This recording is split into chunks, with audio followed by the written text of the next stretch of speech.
6 birthday invitations sit unopened on my kitchen counter. They're all for my son's former classmates, kids who used to come to our house every weekend. Now the invitations are just addressed to Ethan, not Ethan and family like they used to be.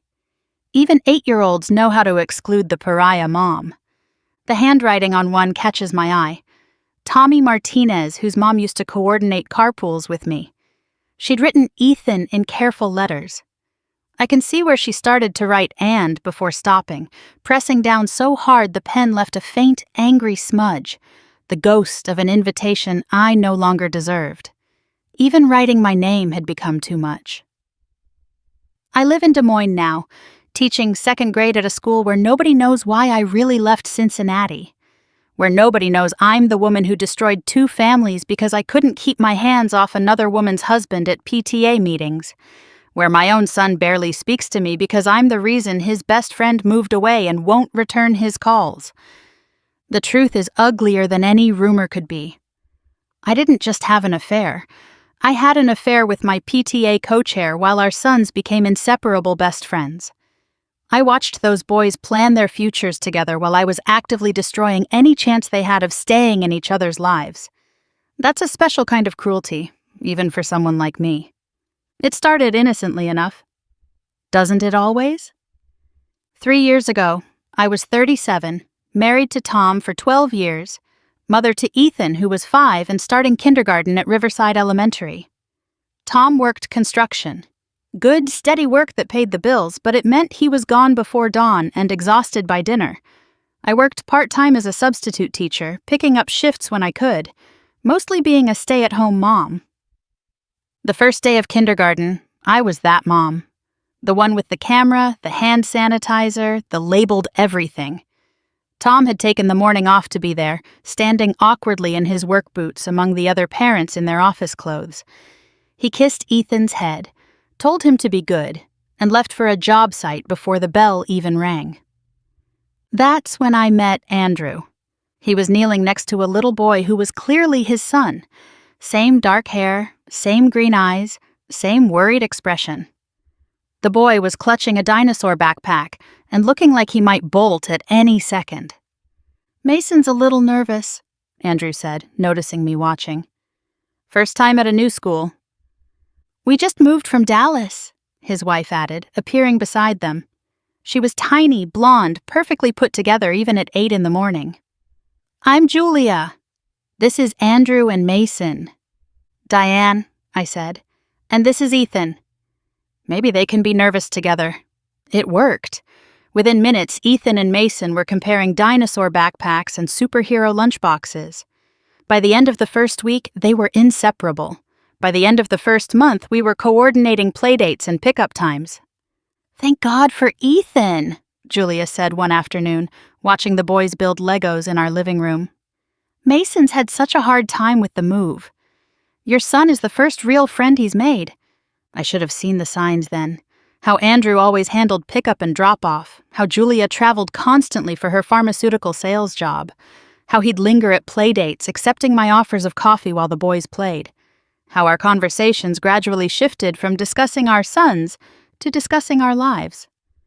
"Julia's gone again," he'd say. "Conference in Chicago this time." "Tom's working overtime again," I'd reply. "Another big project deadline." 2 tired parents commiserating. Nothing wrong with that. The PTA changed everything. I'd been class mom for Ethan's kindergarten, and when 1st grade started, I volunteered to co-chair the fall fundraising committee. Andrew, eager to be involved in Mason's education, volunteered too. Suddenly, we were spending Tuesday evenings planning bake sales and fun runs, our knees brushing under the cheap library table, our hands grazing as we reached for the same planning binder. "This is dangerous," he said one night, after we'd spent more time laughing than planning. "What is?" I asked, knowing exactly what. "This. U.S. The way you look at me." "The way I look at you? Like you see me? Like I'm more than Mason's dad or Julia's husband?" "You are more than that." "So are you." "More than Tom's wife or Ethan's mom." We kissed in the school parking lot like teenagers, stupid, reckless. Anyone could have seen us. But that was part of the thrill. The danger, the wrongness, the electric feeling of being wanted by someone who shouldn't want me. The affair lasted 18 months. 18 months of stolen moments while our sons played. 18 months of PTA meetings that were excuses to see each other. 18 months of lies to our spouses justified by their absence. Tom was always working. Julia was always traveling. We were always available. The first time we crossed the line was at a PTA fundraiser planning session. We were alone in the school library, supposedly finalizing vendor contracts for the fall carnival. The custodian had already left. The building was empty except for us and the hum of fluorescent lights. "We should go," I said, not moving from my chair. "We should," Andrew agreed, not moving either. Our hands were on the table, inches apart. I could see his wedding ring catching the light, could feel my own like a brand on my finger. "Diane," he started. "I know," I said, "we can't." But we did. Right there in the elementary school library, surrounded by children's books and construction paper decorations, we kissed like drowning people gasping for air. When we finally pulled apart, even the "read" posters on the walls seemed to mock us. Read the signs, read the consequences, read the future you're about to destroy. We'd meet at his house when Julia was gone, telling ourselves it was just a playdate for the boys. They'd disappear into Mason's room with their Pokemon cards and video games while we disappeared into the guest room. I'd emerge with my hair hastily fixed, my lips swollen, my wedding ring feeling like it burned my finger. "Mom, can Mason come to our house tomorrow?" Ethan would ask, oblivious to what had just happened. "Of course, sweetie." "You know Mason's always welcome." The boys were planning their lives together. They'd go to the same middle school, same high school, be college roommates, be each other's best man at their weddings. They had that intense friendship that only children can have, where a day apart feels like torture and every experience needs to be shared. Meanwhile, I was ensuring they'd lose each other forever. The PTA meetings became more elaborate covers. We'd volunteer for everything: the book fair, the spring carnival, the teacher appreciation lunch. Other parents started joking that we were the PTA power couple, always together, always organizing something. If only they knew what we were really organizing. "You two make such a great team," Principal Henderson said once. "The school is lucky to have such dedicated parents." Tom started noticing my increased involvement. "Another PTA thing?" he'd ask, seeing me dressed up on a Tuesday night. "The spring carnival won't plan itself," I'd say, kissing his cheek. "Andrew and I have vendor meetings." "That Mason's dad? Nice guy. We should have them over for dinner sometime." "Definitely," I'd agree, knowing it would never happen. The four of us together would be too much. The guilt would show. The boys kept pushing for more time together: sleepovers, weekend trips, joint family outings. Ethan would beg to include Mason in everything, and Mason did the same with his parents. One night, about 6 months into the affair, the boys had fallen asleep on the couch watching a movie. Mason's head on Ethan's shoulder, Ethan's arm protectively around his friend. They looked so innocent, so trusting. Andrew and I stood in the doorway watching them. "They really love each other," he said softly. "Like brothers," I agreed. "What are we doing to them?" The question hung in the air between us. "We're not doing anything to them," I said, the lie bitter on my tongue. "This has nothing to do with them." But it did. Everything we did affected them. Every lie we told, every moment we stole, every risk we took, all of it touched their lives in ways we refused to acknowledge. "Can Mason come to Grandma's with us?" Ethan asked one Saturday. "Not this time, honey." "Why not?" "He's my best friend. Best friends do everything together." "Please, Mom?" He pulled out a handmade book they'd created together. The Adventures of Ethan and Mason, written in crayon on construction paper. "We're writing a story about going to Grandma's farm." "But Mason's never seen a real farm. He needs to see it so we can write it better." The innocence of it broke my heart. Here was my son, creating a world where his friendship was the most important thing, while I was ensuring that world would crumble. The irony cut deep. Best friends doing everything together while I was doing everything to ensure they wouldn't be friends much longer. Julia started getting suspicious. She came to more school events when she was in town, watched Andrew and me with sharp eyes. Once, at a school concert, she sat between us, made pointed comments about appreciating faithful partners. "Some people don't know how good they have it," she said, loud enough for me to hear. "They think the grass is greener elsewhere, but it's not. It's just different grass with different problems." Andrew shifted uncomfortably. I pretended to be absorbed in the program. The boys sat in front of us, whispering and giggling, sharing some secret joke. My heart ached, knowing I was going to be the reason their laughter stopped. The end came suddenly and brutally. It was a Thursday afternoon in March. Tom had texted that he was coming home early. Rain had shut down the construction site. I should have gone home. Should have been there when he arrived. Instead, I was at Andrew's house in his bed, while Ethan and Mason built a fort in the basement. I'd told Tom I was at a PTA executive board meeting. Told him Ethan was at Mason's for a playdate after school. Both were lies. There was no meeting. This wasn't just a playdate. This was me choosing Andrew over my family again.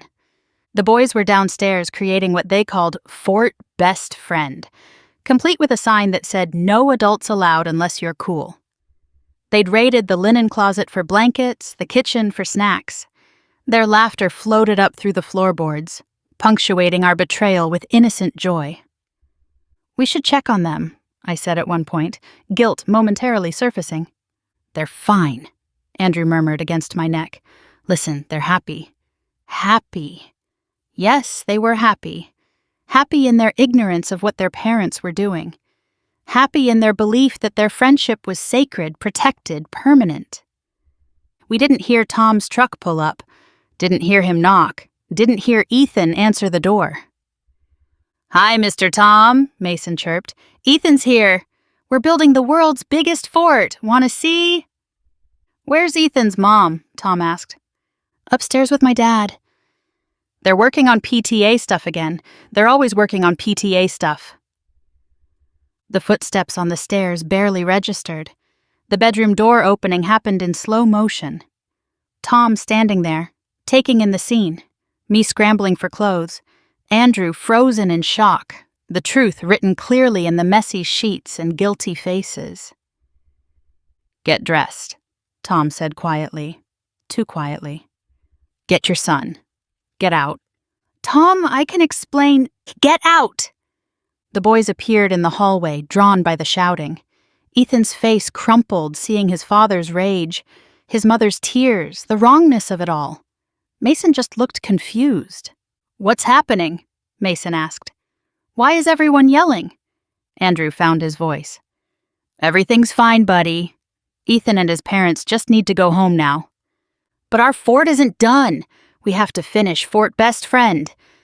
"Now," Tom roared. I've never dressed faster, never felt smaller, never seen such betrayal in my son's eyes as when he looked between his father and me, understanding without understanding that something fundamental had broken.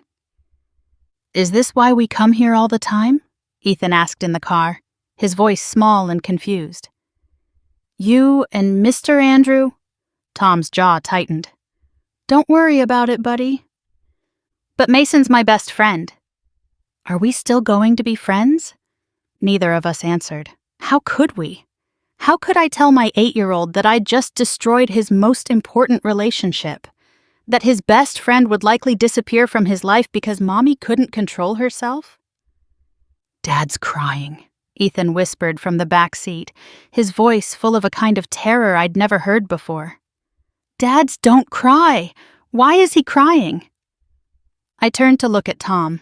Tears were rolling silently down his face as he drove, his knuckles white on the steering wheel.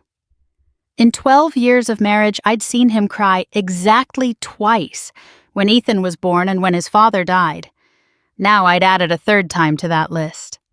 The ride home was silent except for Ethan's quiet sniffles. Tom's knuckles were white on the steering wheel. I sat in the back with Ethan, who pressed himself against the opposite door as far from me as possible. At home, Tom pointed upstairs. Pack. You have 1 hour. Tom, please, let's talk about this. Think about Ethan. I am thinking about Ethan. I'm thinking about how his mother made him an accomplice to her affair. How many times, Diane? How many times was he in that house while you were upstairs with another woman's husband? It wasn't like that. How many times did our son play with his best friend while you betrayed our family? How many times did you use him as cover? I couldn't answer. The truth was too damning. Mom, Ethan's small voice broke through. Is that why we went to Mason's house so much? Not for me? The look on his face shattered me. 8 years old and realizing his mother had used his friendship for her own selfish purposes. Used his innocent love for his best friend as a cover for destroying 2 families. Pack, Tom repeated. 1 hour. Julia arrived before the hour was up. Someone had called her. Maybe Tom, maybe Andrew, maybe some helpful neighbor who'd witnessed the drama. She didn't knock, just walked in like she owned the place, which I suppose she did. She owned the moral high ground. 18 months, she said, standing in my bedroom doorway as I threw clothes into suitcases. Andrew told me everything. 18 months of using our children's friendship to facilitate your affair. Julia, I'm sorry. Sorry? You're sorry? My son is downstairs asking why his best friend is leaving, why everyone's crying, why his dad won't come out of his room. My 6-year-old is learning that adults lie and cheat and destroy things. But you're sorry? She stepped closer, her voice dropping to a whisper. Do you know what the worst part is? It's not the affair. Affairs happen. People are weak. The worst part is that you used those boys. You took the purest thing in their lives, their friendship, and you corrupted it, made it dirty, made it part of your deception. I never meant every play date, every sleepover, every time they begged to see each other and you said yes because it gave you access to my husband. You turned their friendship into your alibi. She was right. Every word was right. We're leaving, she announced. Andrew's company has offices in Atlanta. We'll be gone by the end of the month. New school for Mason, new life, away from you and the wreckage you've caused. The boys. We'll never see each other again. That's on you. Every birthday Mason doesn't get invited to. Every time he asks why Ethan doesn't call anymore.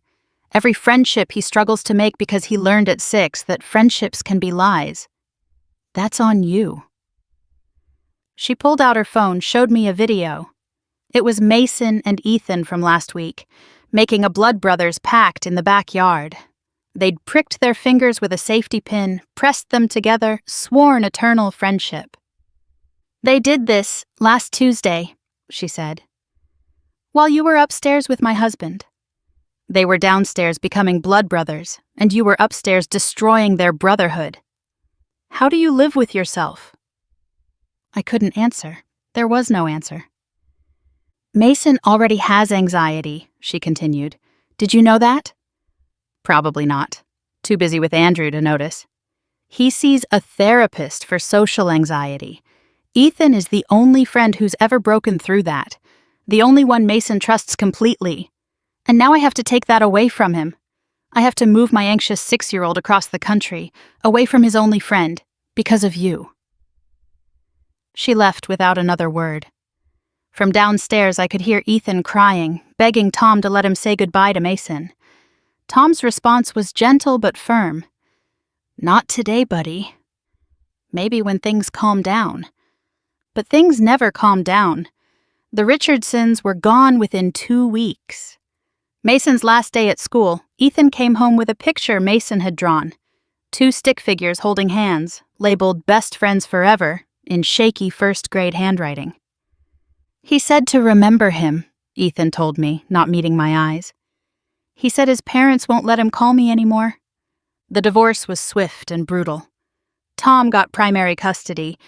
No judge was going to side with a mother who'd used her child's friendships to facilitate an affair.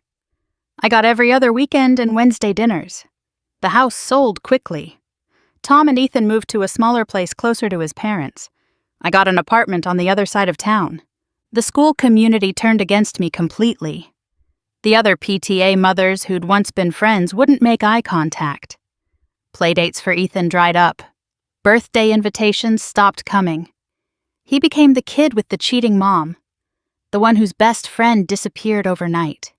He stopped talking about school, stopped mentioning friends, stopped being the bright social child he'd been. "I hate you," he said during one of my weekends. We were eating frozen pizza. I'd never learned to cook the meals Tom used to make. "Mason was my best friend and you made him go away." "I didn't make him go away."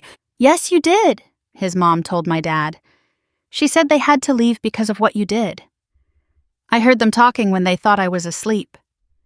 8 years old and carrying that weight. Knowing his mother's selfishness cost him his best friend. Knowing every playdate had been a lie. Knowing he'd been a prop in my deception. I started therapy, but what was there to say? Yes, I used my son's friendship to have an affair. Yes, I prioritized my selfish desires over his happiness. Yes, I destroyed not just my marriage, but another one. Yes, I robbed 2 innocent boys of their friendship because I couldn't keep my hands to myself. Tom remarried last year. A nice woman named Carol who teaches at Ethan's new school. She's everything I wasn't. Faithful, stable, present. Ethan calls her Miss Carol, but I can see the affection there. She goes to his games, helps with homework, makes the kind of dinners I never learned to cook. She's the mother figure he deserves. At their wedding, which I know about only through the gossip network that still reaches me, Ethan was the ring bearer. He smiled in every photo, looked happy for the first time in 2 years. In his toast at the reception, yes, they let a 10-year-old give a toast, he apparently said, "Thank you for making my dad smile again. And thank you for never lying to us." Never lying to us. Even in his happiness, he couldn't resist that dig at me. Or maybe it wasn't a dig, maybe it was just his truth. That honesty had become the most important quality he looked for in adults. I moved to Des Moines for a fresh start, got my teaching certificate reinstated, found a job at a school where nobody knows my history. I'm a good teacher, patient, kind, dedicated. Everything I wasn't as a wife or mother. Ethan visits less now. Every other weekend became once a month became whenever Tom can convince him to come. He's 10 now, old enough to have opinions about where he spends his time.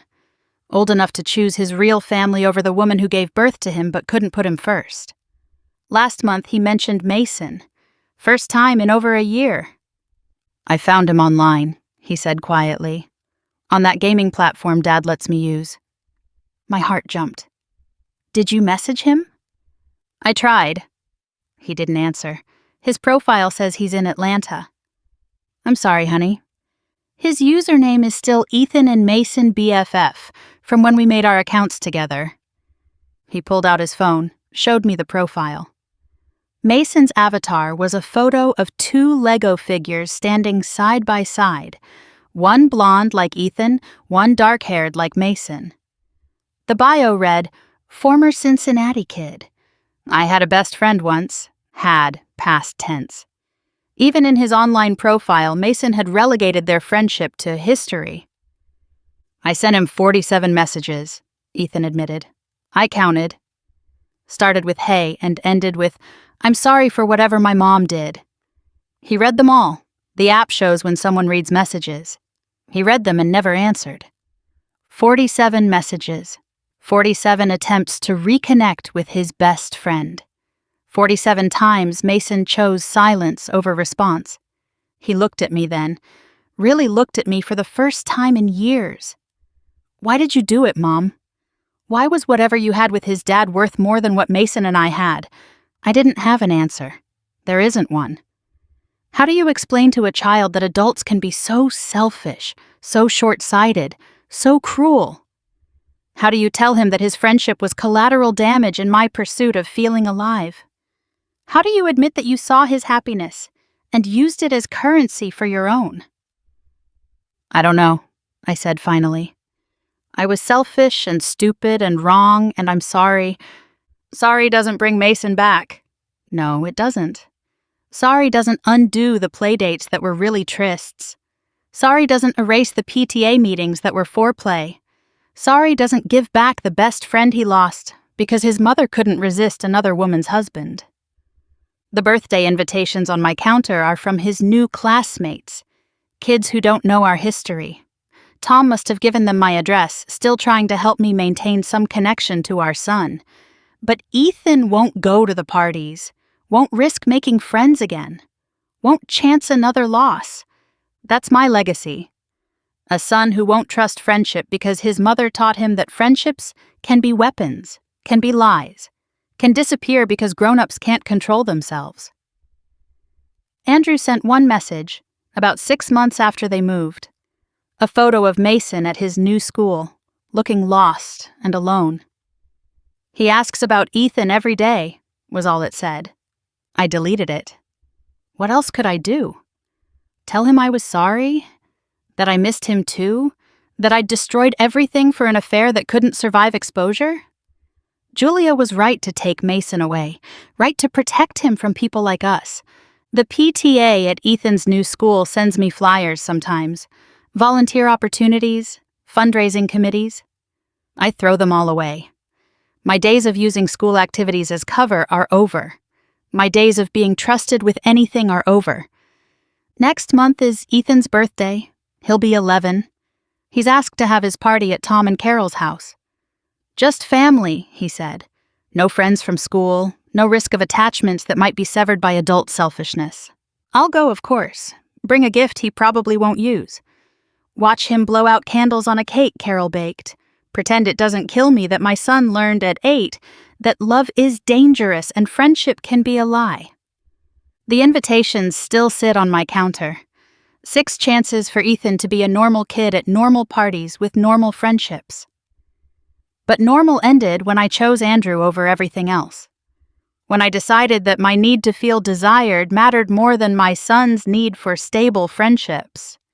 When I made 2 best friends collateral damage in my selfish war against suburban boredom. Tomorrow, I'll throw the invitations away. Make some excuse to the parents about scheduling conflicts. Better that than admitting the truth, that my son won't make friends because his mother taught him that friendships can be destroyed by the very people who should protect them. Mason and Ethan were supposed to grow up together, graduate together, be each other's best man. Instead, they're cautionary tales about what happens when parents put themselves first, when mothers use their children's joy as cover for their own sins. I teach 2nd graders now. Watch them form friendships with the intensity only children can manage. See them plan futures together, promise to be friends forever, believe that nothing could ever separate them. And I think about 2 boys with dinosaur backpacks who believed the same thing. Until I taught them different. Until I showed them that even the purest friendship can be corrupted by adult selfishness. That even best friends forever only last as long as their parents' worst impulses allow. Some mistakes you recover from. Mine lives in my son's inability to trust, in his fear of friendship, in the empty space where his best friend should be. It lives in Atlanta with a boy who still uses a username that includes his former friend's name. It lives in the silence between birthday invitations and birthday parties, between what should have been and what I made impossible. I had 18 months of stolen passion. My son lost his best friend forever. The math is simple. The cost is everything. The invitations mock me from the counter. 6 reminders of the childhood I stole from my son. Tomorrow they'll be in the trash.